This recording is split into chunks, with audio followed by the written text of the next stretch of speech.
नमस्कार, बहुत स्वागत है आपका। आप देख रहे हैं स्वराज एक्सप्रेस। मैं हूं आपके साथ राघवेंद्र। ये वक्त है स्वराज एक्सप्रेस के खास पेशकश का, जिसका नाम है जनता मांगे जवाब।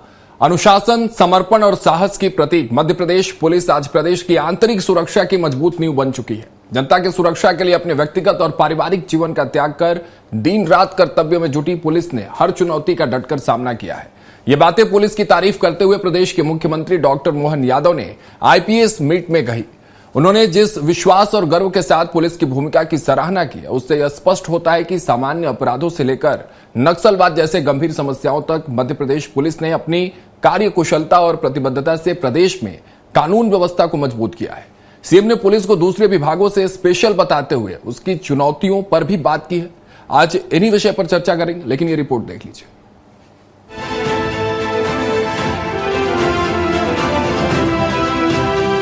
हमारे जो आईएएस आईपीएस सर्विस के माध्यम से वर्तमान की प्रशासनिक तंत्र ने अपनी लोकतंत्र को मजबूत करने की जो भूमिका है, सच में अद्भुत है। मैं धन्यवाद देना चाहूंगा आपके इस प्रकार के ऐसे संगठन के लोगों को, जिन्होंने अपनी उस दायरे में रह करके उस सारे प्रकार आईपीएस मीट में मुख्यमंत्री डॉक्टर मोहन यादव की कही बातें मध्य प्रदेश पुलिस के समर्पण, अनुशासन और राष्ट्र सेवा की भावना को स्पष्ट रूप से उजागर करती है। मुख्यमंत्री ने जिस आत्मविश्वास के साथ पुलिस की भूमिका की सराहना की, वह इस बात का प्रमाण है कि मध्य प्रदेश पुलिस आज साधारण अपराधों से लेकर नक्सलवाद जैसी गंभीर चुनौतियों के खिलाफ मजबूती से खड़ी है और उन्हें जड़ से समाप्त करने में सफल रही है।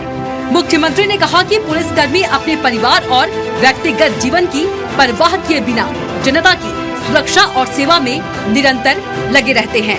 यह त्याग और कर्तव्यनिष्ठा पुलिस बल को अन्य विभागों से अलग पहचान देती है। अनुशासन, समर्पण और साहस मध्य प्रदेश पुलिस की पहचान बन चुके हैं, जो उन्हें एक आदर्श बल के रूप में स्थापित करते हैं। मैं आज अपने बीच में से बदलते दौर में जिस प्रकार की चुनौतियां, चाहे साइबर अपराध की हो, महिला सुरक्षा की हो, तकनीकी नवाचार की हो, जन जागरूकता के आधार पर हमारी अपनी अपराधियों के खिलाफ जो सफल मुहिम है, इन सारी बातों से हम दक्षता के साथ निपट रहे हैं। नए कानून लगाने के लिए भी मध्य प्रदेश पुलिस देश के सामने आदर्श रूप से चल रही है। मैं इस नाते से भी आप सबको बधाई देता हूँ, आपका अभिनंदन करता हूँ। सीएम ने खुले मंच से स्वीकार किया कि पुलिस ड्यूटी में अनेकों चुनौतियां होती हैं, कभी कानून व्यवस्था बनाए रखने की तो कभी राष्ट्र विरोधी ताकतों से निपटने की। इन सब के बावजूद पुलिसकर्मी बिना रुके, बिना थके अपने कर्तव्यों का निर्वहन करते हैं। साल 2025 को उपलब्धियों से भरा बताते हुए मुख्यमंत्री ने ये भी कहा कि प्रदेश सरकार और पुलिस नए अनुभवों के साथ आगे बढ़ रही है। संगठित अपराध के लिए राज्य में कोई स्थान नहीं है और राष्ट्र विरोधी ताकतों के खिलाफ मध्य प्रदेश पुलिस पूरी मजबूती से कार्रवाई कर रही है। यह स्पष्ट संकेत है कि राज्य की आंतरिक सुरक्षा मजबूत हाथों में है। लोकतंत्र और कानून व्यवस्था की मजबूती के लिए पुलिस हर कदम पर सरकार के साथ कंधे से कंधा मिलाकर खड़ी दिखाई देती है। Bureau report, Swaraj express, Bhopal.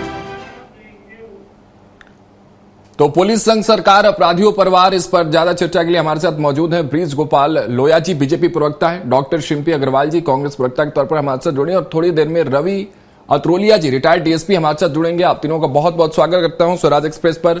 चर्चा की शुरुआत आपसे करना चाहता हूं। ब्रिज गोपाल जी, देखिए अपने आप में ये गौरव का क्षण है कि भोपाल में इस तरह से इतने बड़े स्तर पर आईपीएस मीट का आयोजन हुआ, लेकिन इस आयोजन से मैसेज सरकार क्या देना चाहती है, मैं यहीं से शुरुआत करना चाहता हूं आपसे। ब्रिज गोपाल जी, क्या देना चाहती है, ये बहुत बड़ा विषय है। सरकार बड़ा स्पष्ट मैसेज देना चाहती है। क्या होता है सामान्य जीवन में, जब हम बिल्कुल सामान्य सब कुछ रहता है तो हमें पुलिस की भूमिका दिखाई नहीं पड़ती है। और एक पुलिस के वो जवान है जो लगातार घंटों ड्यूटी करके अपनी जान को जोखिम में डालकर, जब हम त्योहार मना रहे हो उस समय वो ड्यूटी करते हैं, चाहे होली हो, चाहे दिवाली हो, चाहे अन्य कोई भी त्योहार हो, उस दिन पुलिस की सक्रियता बढ़ जाती है। ऐसी पुलिस को सराहना की भी आवश्यकता होती है। आज माननीय मुख्यमंत्री जी ने उसकी सराहना की है, खासतौर से मध्य प्रदेश पुलिस की। मध्य प्रदेश पुलिस के बारे में माननीय मुख्यमंत्री जी ने बड़ा स्पष्ट कहा कि जिस तरह से मध्य प्रदेश की काम किया है कि संगठित अपराध को मध्य प्रदेश से समाप्त किया है।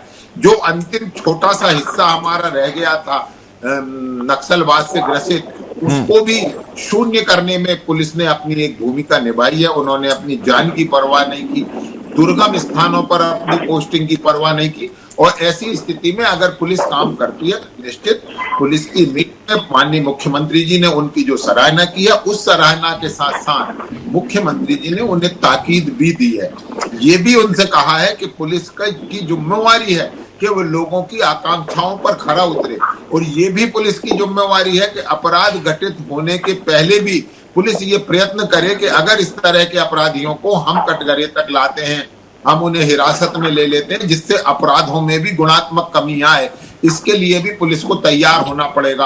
अब चूंकि बिल्कुल नया दौर है, न्यू एज है, न्यू एरा है, इसमें नई अलग तरह की चुनौतियां हैं। आजकल साइबर क्राइम एक बहुत बड़ी चुनौती हो गया है कि किस तरह से अपराध हो रहे हैं। अभी आपको मालूम है जो हमारा डिजिटल अरेस्ट के मामले हैं, वो डिजिटल अरेस्ट के मामले बहुत बड़े हैं। तो इस तरह नए तरह के अपराध जो समाज में हो रहे हैं साइबर से के माध्यम से, वो भी एक हमारे लिए चिंता का विषय है। माननीय मुख्यमंत्री जी ने आज अपनी चिंताओं के साथ साथ वहां पुलिस ने जो कर्तव्य निष्ठा के साथ मध्य प्रदेश के लॉ एंड ऑर्डर को मेंटेन करने में अपना भूमिका निभाई है, सहयोग दिया है, उसकी भी प्रशंसा की है। और निश्चित है कि जो पुलिसकर्मी हमारे हैं उनको ये सराहना मिलनी भी चाहिए, और इसलिए क्योंकि वो हकदार हैं मध्य प्रदेश के लॉ एंड ऑर्डर को मेंटेन करते हैं, मध्य प्रदेश को अपराध मुक्त बनाने के लिए काम कर रहे हैं। मध्य प्रदेश को डस्यू विहीन इसी पुलिस ने किया है, मध्य प्रदेश को नक्सल विहीन इसी पुलिस ने किया है। तो मुझे लगता है कि ये आज पुलिस की सराहना का दिन था, और उनकी जो चुनौतियां हैं उनसे भी बिल्कुल। चलिए, संदेश साफ है और मुख्यमंत्री ने भी साफ तौर पर सराहना करते हुए पुलिस और सिस्टम की तारीफ तो की है, लेकिन विपक्ष क्या कुछ इस पर राय रखती है। शिल्पी अग्रवाल जी, आपका रुख करता हूं।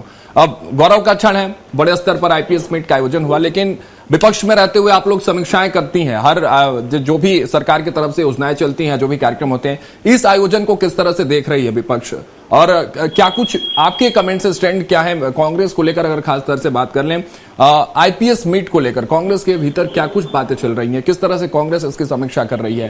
क्या वास्तविक में जो बात भारतीय जनता पार्टी या जो बात आज मुख्यमंत्री डॉक्टर मोहन यादव ने कही है कि पुलिसिंग सिस्टम और इनर पुलिसिंग सिस्टम को सुधारने के लिए इस तरह के मीट्स जरूरी होते हैं, ये बात कांग्रेस मानती है विपक्ष में रहते हुए? शिल्पी अग्रवाल जी। देखिए राघवेंद्र जी, सर्वप्रथम तो हम कांग्रेस का पक्ष रखते हुए ये कहना चाहते हैं कि हमें मध्य प्रदेश पुलिस प्रशासन के ऊपर गर्व है, और जिस तरह की तस्वीरें छत्तीसगढ़ से निकल कर आई, जहां पर एक महिला पुलिसकर्मी के साथ अभद्रता हुई, वो ये स्पष्ट बताता है कि किस तरह के माहौल में हमारे पुलिसकर्मी काम करते हैं, और इसीलिए हम उनका बहुत सम्मान करते हैं। लेकिन माननीय मुख्यमंत्री जी, जो कि एक अक्षम गृह मंत्री हैं, हम उनसे ये जरूर कहना चाहेंगे कि मंचों से पुलिस विभाग को नसीहतें देने से ज्यादा जरूरी है कि आप एक जो है ना विश्लेषण अपनी सरकार का भी कर लीजिए कि कैसे राजधानी भोपाल में सरकार की नाक के नीचे एमडी ड्रग्स पकड़ी जाती हैं, जहां पर डीआरआई जैसी सेंट्रल एजेंसी को इंटरवीन करना पड़ता है, महाराष्ट्र और गुजरात की पुलिस को आना पड़ता है, एक इतना बड़ा अंतरराज्यीय नेक्सस चलता है। और इतना ही नहीं, अभी इंदौर में एमडी ड्रग्स पकड़ी जाती है 14 जनवरी को, और आज की ताजा उदाहरण आपको बता दूं रतलाम का, जहां पर लगभग 20 करोड़ का एमडी ड्रग्स पकड़ा जाता है।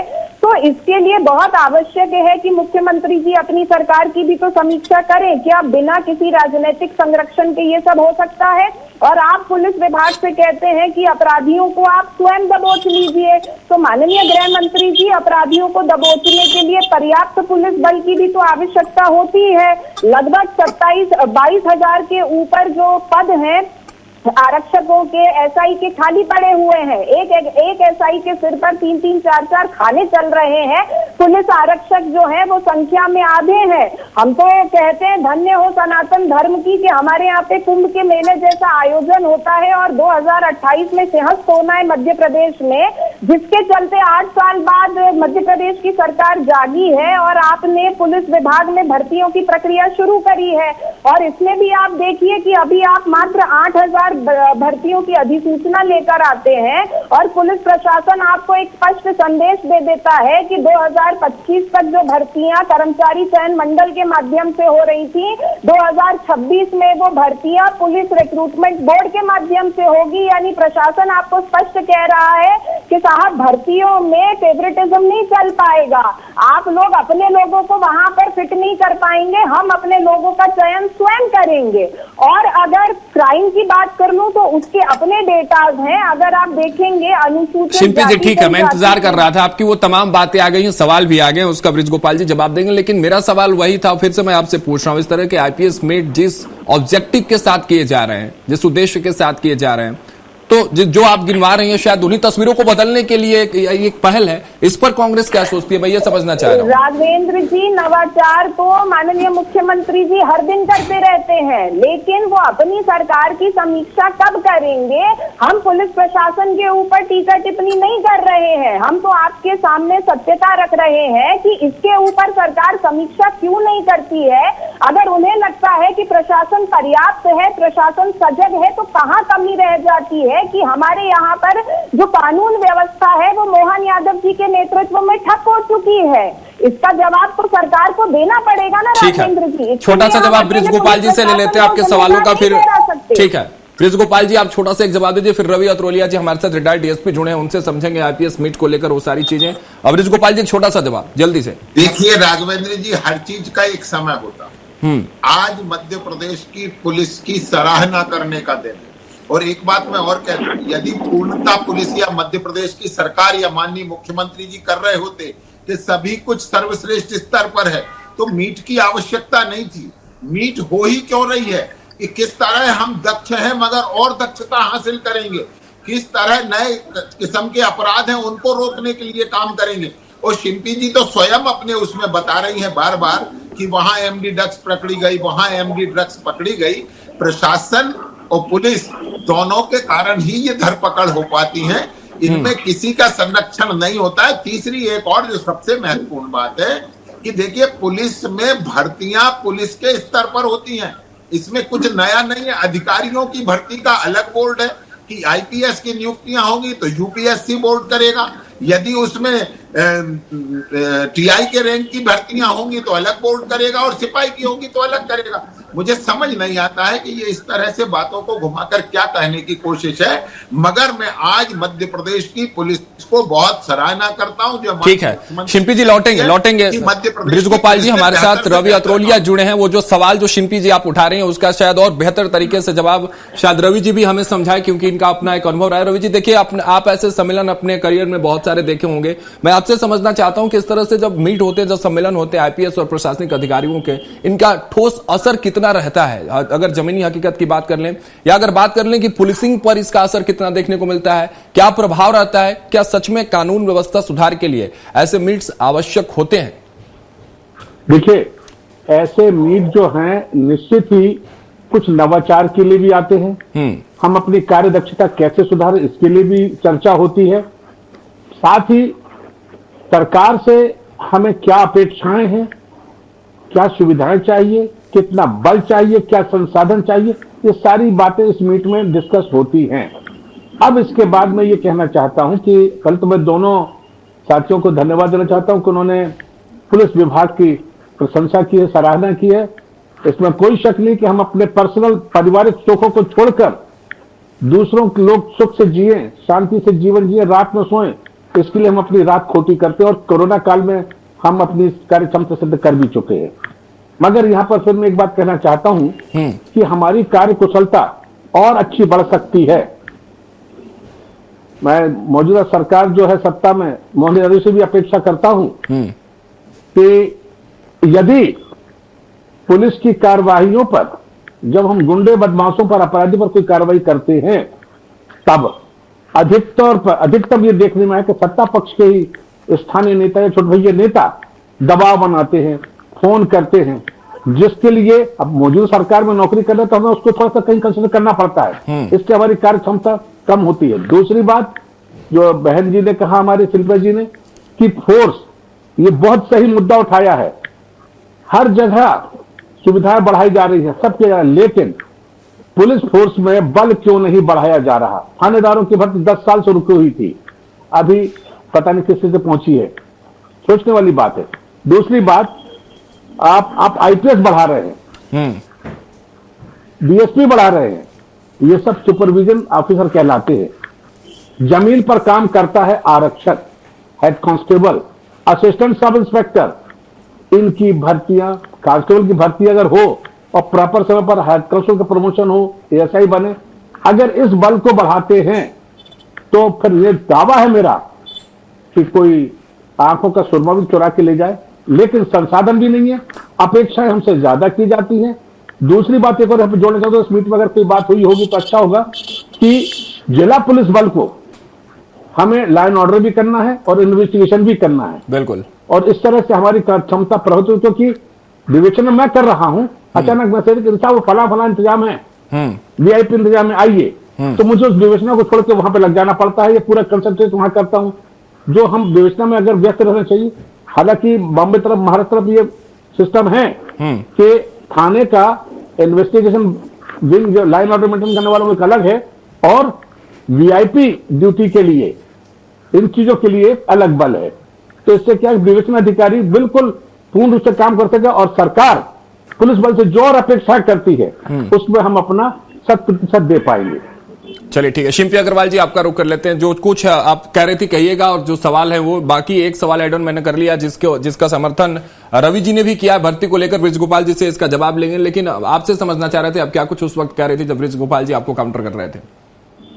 आदरणीय राघवेंद्र जी, डीएसपी साहब की हम बहुत प्रशंसा करते हैं। बड़ी मुखरता से उन्होंने बहुत स्पष्ट ये बात कही कि जो हमारा पुलिस प्रशासन है वो ईमानदारी से धरातल पर कार्रवाइयां करता है, लेकिन ये जो बड़े बड़े सत्ता पक्ष के नेताओं के फोन आ जाते हैं ना, यही एक सबसे बड़ा अवरोध। ये बात रवि जी ने नहीं कही, ये बात शिल्पी जी, ये बात रवि जी ने जो ये कहा कि सत्ता पक्ष का इसके अंदर अवरोध रहता है, आप उनकी बाइट को पुनः चला दीजिएगा। तो हम भी वही कह रहे हैं कि आप पुलिस प्रशासन को स्वतंत्र छोड़िए और उनको आप अपने स्तर पर कार्रवाई करने दीजिए। तो बोला तो आज मुख्यमंत्री ने, जो बात आप शुरू अपने पहले कमेंट में कर रही थी, जो मंच से उन्होंने कहा है कि आप खुद ही धर दबोचिए, इसका मतलब मैं यही समझ पाया कि फ्री हैंड देना। आप उनको फ्री हैंड सिर्फ भाषणों में मत दीजिए राघवेंद्र जी, आता हूं रवि जी आपके पास, उनको वास्तविकता में फ्री हैंड दीजिए। और जो ब्रिज गोपाल जी कह रहे हैं कि ये चयन वही प्रक्रिया होती है, नया कुछ नहीं है, तो Madhya Pradesh police recruitment board की घोषणा मोहन यादव जी ने 2025 में करी है और 2026 में जो भर्ती प्रक्रिया है वो उस रिक्रूटमेंट बोर्ड के माध्यम से होगी। तो हमारा तर्क कहीं पर भी गलत नहीं है ब्रिज गोपाल जी। और साथ ही हम आपको ये भी बता देना चाहते हैं, 2015 में 35% आरक्षण देने की भर्ती प्रक्रिया में महिला पुलिस कर्मियों की बात आप ही की शिवराज सरकार ने करी थी, लेकिन आपको 2021 का अगर फैक्ट शीट बता दूं तो उसमें ये स्पष्ट है कि जो लेडी पुलिस ऑफिसर्स हैं उनकी लगभग 5,623 पदों में कमियां हैं और महिला पुलिस आरक्षकों की लगभग 27,000 कमी है। और जिस स्पीड से मध्य प्रदेश सरकार चल रही है ना लोहिया जी, अभी हमको 43 ईयर्स लगेंगे जब हम इस 33% आरक्षण पर पहुंच पाएंगे। 2 साल के अंदर ऑन ड्यूटी लगभग 900 पुलिस आरक्षक जो हैं उनकी मृत्यु हो चुकी है। हालांकि विधानसभा में आपको ये स्पष्ट आंकड़े नहीं मिलेंगे। और अगर किसी पुलिसकर्मी की ऑन ड्यूटी मृत्यु भी हो जाती है ना, तो जो आज मुख्यमंत्री जी खुले कंठ से पुलिस प्रशासन की सराहना कर रहे थे, आपको शहडोल का ताजा उदाहरण बता देती हूँ, जहाँ पर एक ऑन ड्यूटी पुलिसकर्मी की मृत्यु हो जाती है, उसे शहीद का दर्जा दिलवाने के लिए नागरिकों को जुटना पड़ता है, लेकिन उनको शहीद का दर्जा नहीं देती है मध्य प्रदेश सरकार। और क्राइम डेटा की भी आपको बात बता दूं तो 2008 से 2021 आप ही की सरकार का डेटा बता रही हूँ। अनुसूचित जाति जनजाति की अगर बात करूं तो 2021 में ये क्राइम डेटा कितना था, लगभग 2.5 लाख का, और 2021 में ये डेटा कितना हो जाता है, 4.25 लाख तक। ये आपकी सरकार के अंदर ग्रोथ है क्राइम की। और जो 2021 का ये डेटा है, ये भारत के अंदर सर्वाधिक डेटा है मध्य प्रदेश का। महिलाओं की क्राइम डेटा आपको बता दूं तो आप ही की सरकार में 2008 में जहां 15 गोपाल जी से 2021 में शिल्पी जी फैक्ट्स और आंकड़ों पर बात कर रहे हैं, ठीक है शिल्पी जी, हाँ, और एक भर्ती प्रक्रिया को लेकर कैसे ये तस्वीरें बदलेंगी, ये तमाम चीजें, तमाम सवाल जो है वो विपक्ष भी उठा रही है। और रवि जी ने भी यही बात कही थी भर्ती प्रक्रिया को लेकर। आप आईपीएस बढ़ा रहे हैं, लेकिन धरातल पर जो आर्म फोर्स की आवश्यकता है उनको बढ़ाने के लिए सरकार किस तरह से नवाचार कर रही है? मैं तीनों बातें आपको एक साथ करता हूं। माननीय हमारे डीएसपी साहब ने जो प्रश्न उठाए वो निश्चित बहुत महत्वपूर्ण है कि जमीन पर हमें कांस्टेबल्स की आवश्यकता है, और उसी की भर्ती के लिए आज माननीय मुख्यमंत्री जी ने जो कहा है वो उसी की भर्ती के लिए। दूसरा, उन्होंने कहा था कि हम आईपीएस की संख्या बढ़ा रहे हैं। देखिए, नई चुनौतियां आ रही हैं, आप भी जानते हैं। एक समय था कि मध्य प्रदेश में सिर्फ एक आईजी हुआ करते थे जो सबसे बड़े अधिकारी हुआ करते थे। आज मध्य प्रदेश को 32 से ज्यादा आईजी की आवश्यकता है। डीजीपी अब सबसे बड़ा पद है, फिर उनके साथ एडीजी काम कर रहे हैं। तो हर समय एक अलग तरह की चुनौतियां रहती है, उनसे अलग तरह से निपटा जाता है। मगर सरकार और पुलिस मिलकर ये तय करते हैं कि वास्तव में किन किन चीजों की किस तरह की आवश्यकता है। दूसरी बात, अभी शिम्पी जी जो कह रही थी वो बहुत महत्वपूर्ण है। महत्वपूर्ण इसलिए है कि वो जितने आंकड़े बता रही हैं वो सरकार ने जारी किए हैं, वो जितने आंकड़े बता रही हैं वो पुलिस ने ही जारी किए हैं।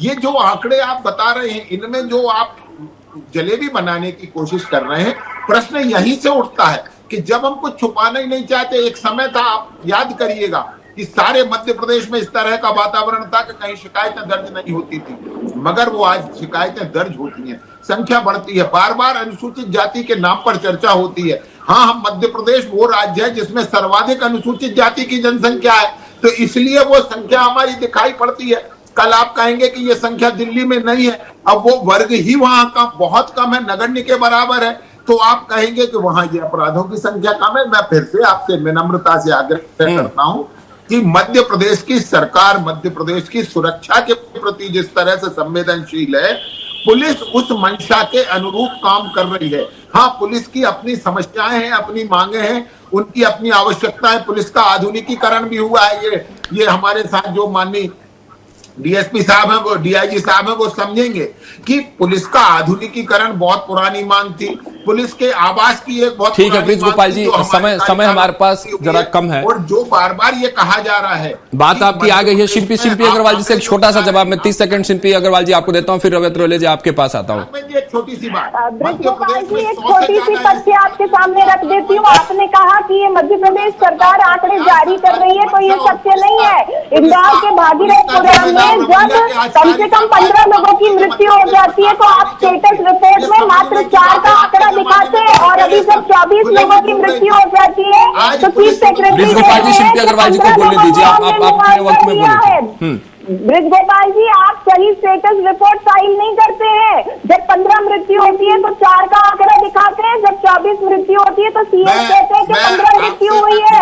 और आपको बता देती हूँ, जो 900 पुलिसकर्मी ऑन ड्यूटी मरे हैं, जिनकी मृत्यु हुई है, ये आंकड़ा हम समाचार पत्र से ठीक है। मैं दोनों लोगों को रोक रहा हूँ, समय हमारे पास कम है। रवि जी आपके पास आता हूँ। रवि जी, ब्रिज गोपाल जी आपको भी रोक रहा हूँ, शिल्पी जी आपको भी, समय हमारे पास कम है। आखिरी कमेंट मुझे रवि जी से लेना है। रवि जी आप, माननीय मुख्यमंत्री महोदय जो कहा है कि पुलिस को हम पूरा हक दे रहे हैं, छूट दे रहे हैं, इसकी मैं सराहना करता हूँ। और इसकी मैं एक उदाहरण देना चाहूंगा। जब बाबरी मस्जिद का फैसला आ रहा था, मैं एसडीओपी शाजापुर था, उस वक्त माननीय मुख्यमंत्री शिवराज सिंह साहब ने पुलिस और प्रशासन को खुली छूट दी थी, और हमने अपने राजनीतिक कार्यकर्ताओं को स्पष्ट हिदायत दी थी कि बाबरी मस्जिद का फैसला किसी के भी पक्ष में आए, कोई उत्साह नहीं दिखाएगा, कोई नारेबाजी नहीं करेगी, कोई विरोधी जताएगा।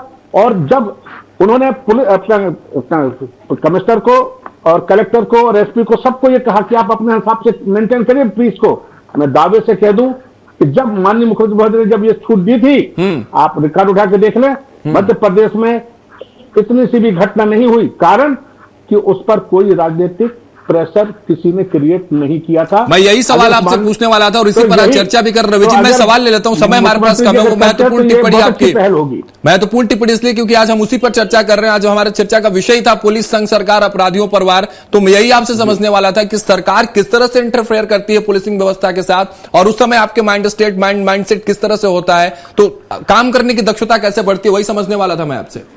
रवि जी, मैंने बताया ना सर आपको कि वो एक उदाहरण है, एग्जाम्पल है मध्य प्रदेश में कि शिवराज सिंह साहब ने खुली छूट दी थी पुलिस को और प्रशासन को आप अपने राज्य में मेंटेन करिए, कोई राजनीतिक हस्तक्षेप नहीं होगा। सत्ता पक्ष के भी कोई कार्यकर्ता इसमें हस्तक्षेप नहीं करेंगे, कोई प्रदर्शन जुलूस नहीं निकालेंगे। और यही वजह थी कि हमने ईमानदारी से माननीय मुख्यमंत्री की भावनाओं का सम्मान किया और प्रदेश को शांति का। चलिए, यानी कि जिस विषय के साथ हमने शुरुआत करी थी, चर्चा की, यानी कि पुलिस के साथ सरकार का तालमेल जब पॉजिटिव वे में, पॉजिटिव एस्पेक्ट में रहता है तो रिजल्ट सामने नजर आते हैं। वही बात अभी रवि जी कहते हुए नजर, हालांकि विपक्ष में रहते हुए समीक्षाएं करते रहिए शिल्पी अग्रवाल जी और सलाह भी देते रहिए सरकार को, और नए मॉडल क्या कुछ हो सकते हैं वो भी सलाह देंगे, तो मुझे लगता है ब्रिज गोपाल जी उसको भी स्वीकार करेंगे और मुस्कुराते हुए स्वीकार करेंगे। फिलहाल के लिए इस चर्चा में आप तीनों का, ब्रिज गोपाल जी, शिल्पी अग्रवाल जी आपका और रवि जी आपका जुड़ने के लिए बहुत बहुत शुक्रिया। फिलहाल का इतना ही। आप देखते रहिए स्वराज एक्सप्रेस।